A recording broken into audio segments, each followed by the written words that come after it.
लावायच्या आहेत, त्यानंतर रांगोळी काढायची आहे, संध्याकाळी धनतेरसची पूजा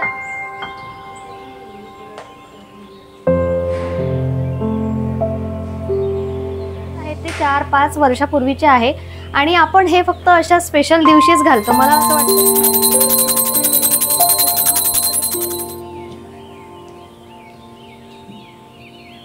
हाय एव्हरीवन, नमस्कार and welcome back to my channel.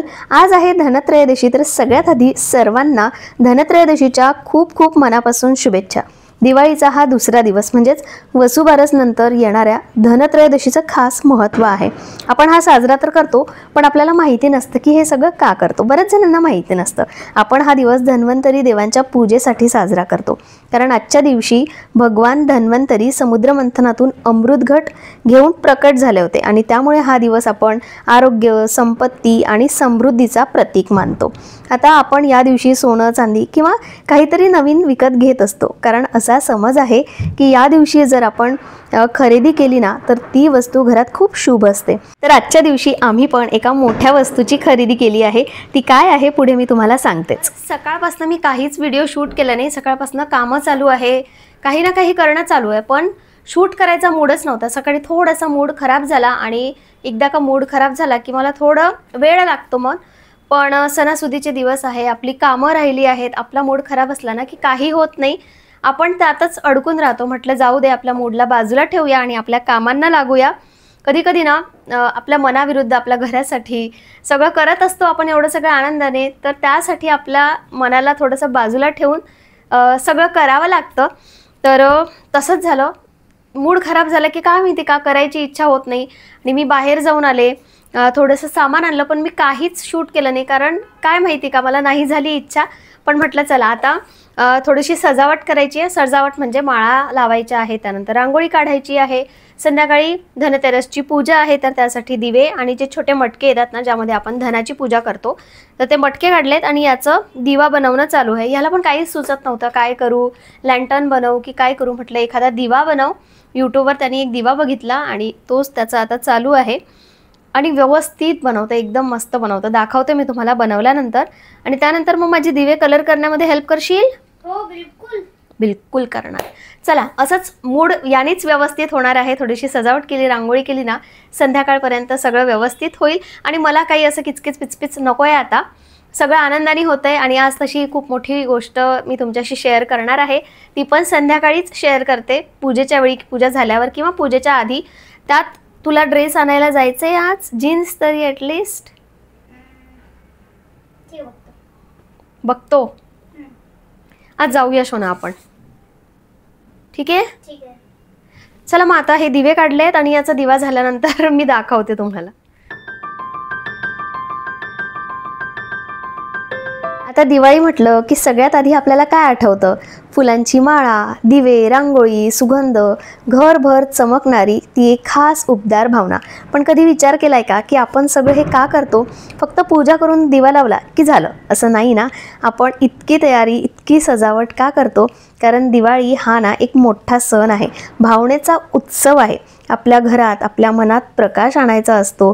रांगोळीने दार सजवणं म्हणजे फक्त रंग टाकणं नाही आहे, तर घरात आनंदाचं आणि सकारात्मक ऊर्जेचं स्वागत करणं हे सगळं असतं. आणि मला तर असं वाटतं ना, सजावट करणं म्हणजे माझा एक छोटासा ध्यानाचा वेळच असतो. म्हणजे माझं मन खूप रमतं त्यामध्ये. दिवे लावताना म्हणा किंवा माळा बांधताना एकदम मन ना स्टेबल होतं आणि एक पॉझिटिव्ह वाईब येते घरातही आणि माझ्यातही. खरं सांगायचं तर ही सगळी तयारी, ही धावपळ आपल्या आयुष्यातील छोट्या छोट्या आनंदाचा भाग असतो. आणि हो, मी रियांशलाही ना यामध्ये हातभार लावायला सांगत असते. खरंच मला ना लकी फील होतं. आता बऱ्याच जणांचे नवरेही करतात, ते तर खरंच लकी आहेत, कारण नवऱ्यांना म्हणजे पुरुषांना खूप कमी आवड असते. मला वाटतं की रियांशलाही ती आवड आत्ता जशी आहे ना ती मोठेपणी असली पाहिजे. त्यांनीसुद्धा अशीच मदत केली पाहिजे. आत्ता आहे, आता पुढचं मी सांगू शकत नाही, पण एकमेकांना मदत करत साजरं म्हणजे जे काही आपण करतो ना त्यात जरा वेगळंच सौंदर्य असतं. आणि आपल्या मुलांनाही कळायला पाहावं ना. म्हणजे हा सण जो आहे तो फक्त खरेदी, शॉपिंग किंवा फटाके उडवणं नाही, तर आपल्या आरोग्य आणि समृद्धीचं स्मरण करण्याचं आहे. एकमेकांना हातभार लावून हा सण एकत्र कसा साजरा करता येईल, आनंदी कसं राहता येईल, हे सगळं त्यांच्या समोर झालं ना किंवा ते बघत राहिलं ना तर त्यांच्या मनात तशी भावना उत्पन्न होते. असो, तर आता दिवे तर मी सजवलेच होते, त्यामध्ये रियांशनी मला थोडीशी हेल्प केली. त्यानंतर म्हटलं की चला आपला जो एंट्रन्स आहे तो थोडासा ज्या माळा आहेत त्याने डेकोरेट करूया. तर छान असा एंट्रन्स डेकोरेट केला.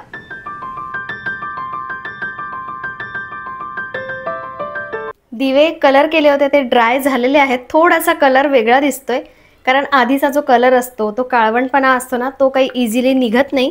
तर येलो आणि रेड कलरमध्ये दिवे तयार आहेत. त्यानंतर मी असे धान्य पण भरून ठेवले आणि बाहेर माळा पण लावल्या. आणि बाहेर ना झेंडूच्या फुलांच्याच माळा चांगल्या दिसतात, असं नाही आहे या चांगल्या दिसत नाही, पण तरी पण झेंडूचे फुलं आहे ना ती बाहेर चांगले दिसतात. आता या माळा थोड्याशा डिसेंट आहे, तर या 2 माळा मी देवघराला लावून घेते आणि 2 ज्या उरतील ना ते मेन जो चौकट आहे ना तिथे लावते. तिथे ॲक्च्युली ट्राय करते.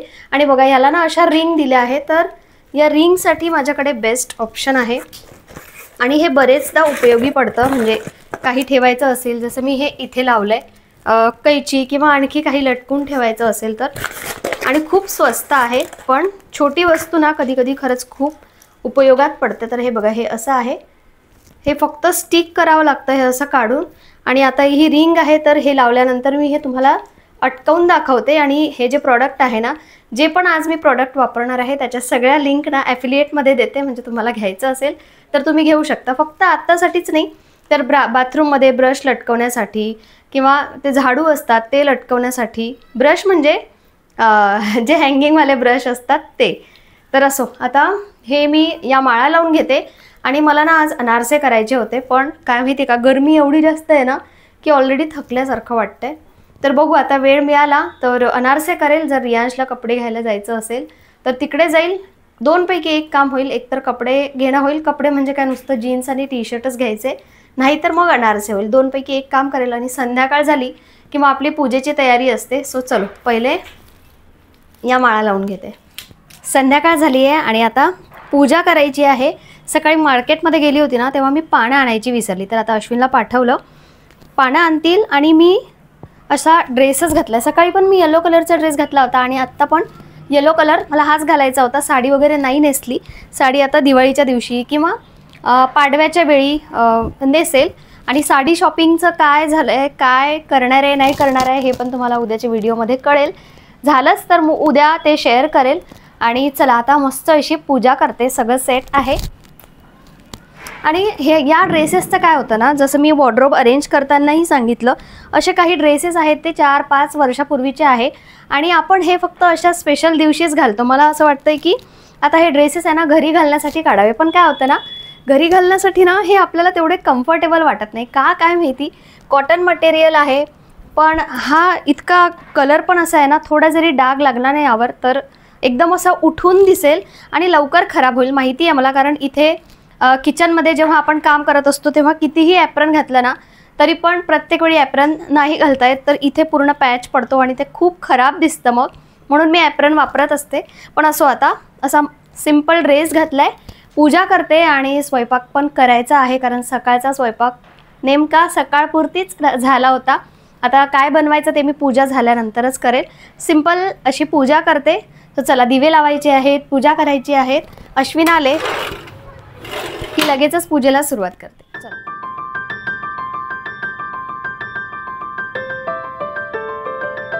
चला तर मग आता पूजेला सुरुवात करूया. आणि सगळ्यात आधी दीप प्रज्वलन, कारण प्रकाश म्हणजे शुभारंभाचं प्रतीक. दरवर्षीप्रमाणे यंदाही मी माझी पूजा अगदी साध्या आणि सोप्या पद्धतीने करते. मला जसं मनापासून वाटतं, श्रद्धेने जमतं तसं करण्याचा माझा प्रयत्न असतो. आता खरं सांगायचं तर प्रत्येकाच्या पूजेमध्ये ना थोडेफार फरक असतात. काहींची पूजा थोडी विस्तृत असते, काहींची अगदीच मिनिमल असते, पण दोन्हीही श्रद्धेने भरलेले असते. आणि म्हणूनच मला नेहमी वाटतं की आपण कुणाची पूजा बघून ना कंपॅरिझन करू नये किंवा निगेटिव्ह काही बोलू नये, कारण सगळेजण आपापली श्रद्धा आपापली पद्धत फॉलो करत असतात आणि प्रत्येक पद्धतीत एक भावना, एक निष्ठा आणि देवावरचा विश्वास असतो. जर काही चुकीचं वाटलं तर शांतपणे सांगायचं, पण तू असं का केलंस, तसं नाही करायचं होतं असं बोलण्यापेक्षा जर थोडंसं समजावून घेतलं, समजावून सांगितलं, थोडं आदराने बघितलं ना तर त्याचं जास्त महत्त्व आपल्याला कळतं.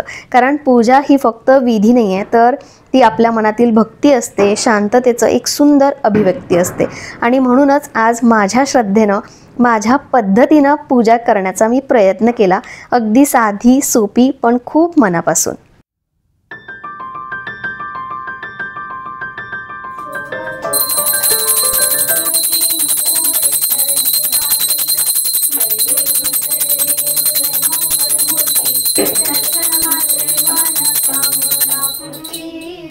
रियांश लॉबीमध्येच खेळत होता, त्याला बोलवलं आणि त्याच्यासोबत त्याचे मित्रही आले होते. छान अशी आरती झाली. आणि धनत्रयोदशीला आपण धान्याची पूजा का करतो? कारण धान्य म्हणजे समृद्धी, अन्न आणि आपल्या जीवनाचं प्रतीक आहे. या दिवशी भगवान धन्वंतरी आणि देवी लक्ष्मीची आराधना केली जाते, ज्यांच्याकडून आरोग्य, संपत्ती आणि अन्न संपदा लाभो ही प्रार्थना आपण करतो. म्हणून धान्य किंवा धने ठेवून पूजा करणं म्हणजे आपल्या घरात नेहमी अन्न, आरोग्य आणि समृद्धी नांदो असा शुभ संकल्प आपण या दिवशी करत असतो, या पूजेच्या वेळी करत असतो. तर बघा, मी धान्य ठेवले आहेत. गहू, तांदूळ, डाळी, धने आणि गूळ आणि जे फुटाणे असतात ना, ते सुद्धा ठेवलेले आहेत. बाप्पा आणि अन्नपूर्णा माता.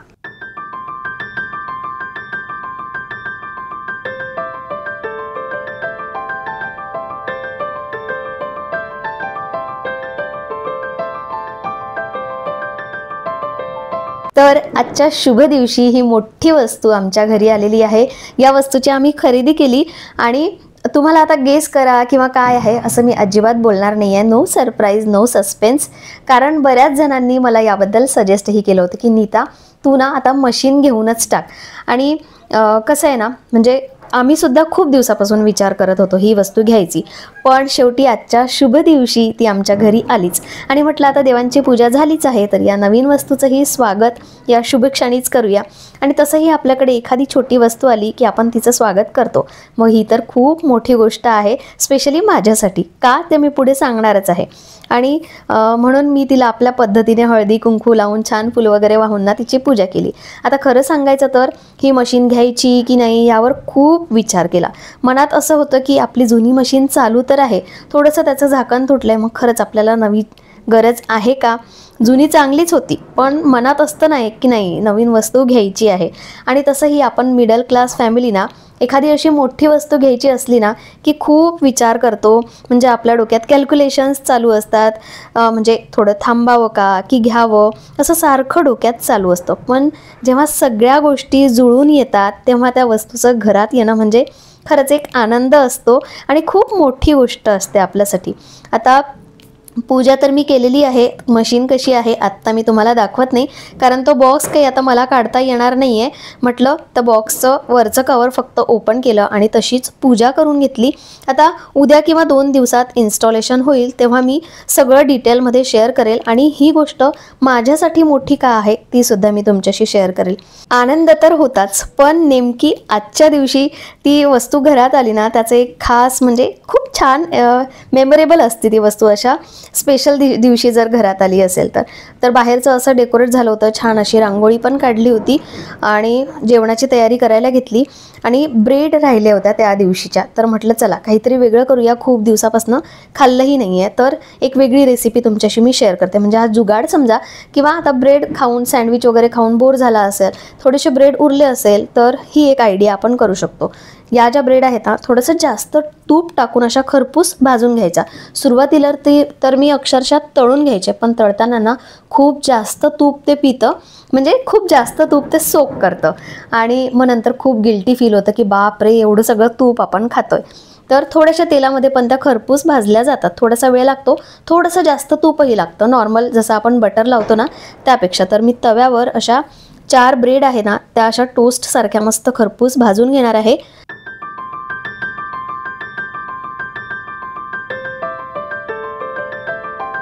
शाही ब्रेड किंवा शाही तुकडा कसा असतो त्याचाच हा एक छोटासा जुगाड समजा. आता ब्रेड मस्त कुरकुरीत झाल्या होत्या आणि माझ्याकडे जो रसगुल्ला असतो ना त्याचं पाणी म्हणा किंवा चाशणी म्हणा ते असतं, ते थोडंसं गोड असतं आणि त्यात फ्लेवर पण असतो. तर त्यात ते असं डीप करायचं आणि त्यावर रबडी तर मला आवडत नाही, मी असे छान ड्रायफ्रूट्स घालते आणि तशीच ती इतकी मस्त लागते ना. आणि कुरकुरीत असतानाच खायची, खूप जास्त वेळ अशी त्या चाशणीमध्ये डीप करून नाही ठेवायची, नाहीतर ती कुरकुरीत राहत नाही. जेव्हा खायची आहे ना सगळ्यात शेवटी जेवण झाल्यानंतर तेव्हा बनवा आणि तेव्हाच्या तेव्हा खा. बघा शाही तुकडा म्हणजे 50% तुम्हाला त्याची चव मिळेल यामध्ये. आणि आता रसगुल्ल्याचं पाणी मी वापरलं, ते नसेल तुमच्याकडे तर गुलाबजामचं किंवा आपण नॉर्मल साखरेचा पाक कसा करतो थोडंसं ते करायचं आणि वेलची पावडर टाकायचं. हा एक जुगाड ना तुम्ही एकदा नक्की ट्राय करून बघा आणि जेव्हा ही ब्रेड शिल्लक राहतील ना तेव्हा तुम्हाला परत हे करावंसं वाटेल. आता सगळं झाल्यानंतर ना म्हटलं थोडीशी प्रिपरेशन करून ठेवावी, उद्या परत फराळाचं बनवायचं आहे. माझं असं झालंय ना की यावर्षी मी फराळाचं काही करणार नाही असं म्हणण्यापासून मी सुरुवात केली आणि शेवटी मी असं म्हणेल की झालं बाबा एकदाचं फराळ. तर असं एक रोजचं चालू आहे. माझ्यासारख्या किती जणी असतील ज्यांनी असं म्हटलं असेल, पण चालू आहे. तर करंजीचं मी सगळं सारण तयार करून ठेवलं आणि म्हटलं बस आता आपण इथेच स्टॉप घेऊया. आणि रियांशचं सारखं चालू होतं की मम्मा खाली चल, मला फटाके लावायचे आहेत. आणि आज तो जरा मोठेच फटाके घेऊन गेला होता, म्हणजे रस्सी बम, डबल बम आणि आणखी काय बरंच, म्हणून मला त्याच्यासोबतही जाणं गरजेचं होतं. असो मस्त एन्जॉय केलं आणि असा गेला आजचा दिवस. परत एकदा सगळ्यांना धनत्रयोदशीच्या खूप मनापासून शुभेच्छा. चला उद्याच्या व्हिडिओमध्ये भेटूया, तोपर्यंत बाय.